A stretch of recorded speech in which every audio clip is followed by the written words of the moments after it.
важность дореволюционного опыта состоит еще и в том, что именно сфера образования, как центр, как источник, стала местом брожения и пробуждения татарской идентичности и социально-политической активности, что сделало татар одной из передовых наций Российской империи. Система джадидизма заработала в полную мощь, выдав всему миру образец пассионарности. По известному выражению Бжезинского, в новых исторических условиях татары повели за собой весь тюркский мир. Он говорил, что посмотрите на татар. Куда они пойдут, за ними пойдут и люди. Узган елларда чараларга караганда быел без инде күбрәк исламның актуаль проблемаларына игътибар итәбез. Шул салафичылык, вахабчылык һәм башка проблемалар, аларның күп синәдергән проблемалар.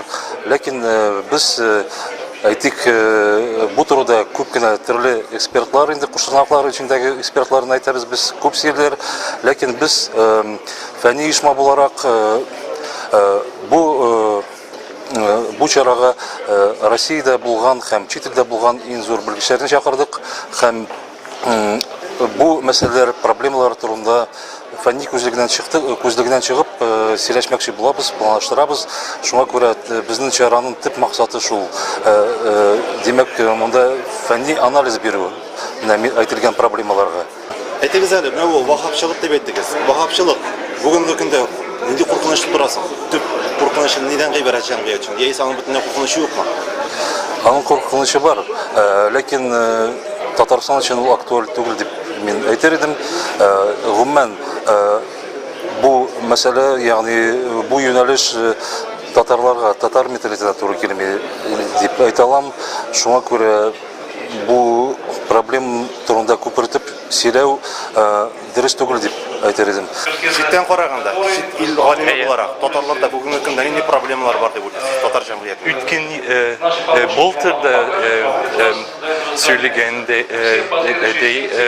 menimcə ən mühim problemi ruslaşma prosesi.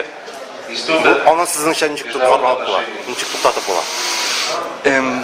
Bu kişinin özünde yok da bu problema. Menimce devletin yeki hükümetinin baskını yok. Bu kişinin özünü, bu yatak kişinin tilegine beyli. Ailege beyli belki. Ailege beyli, dostlarga beyli.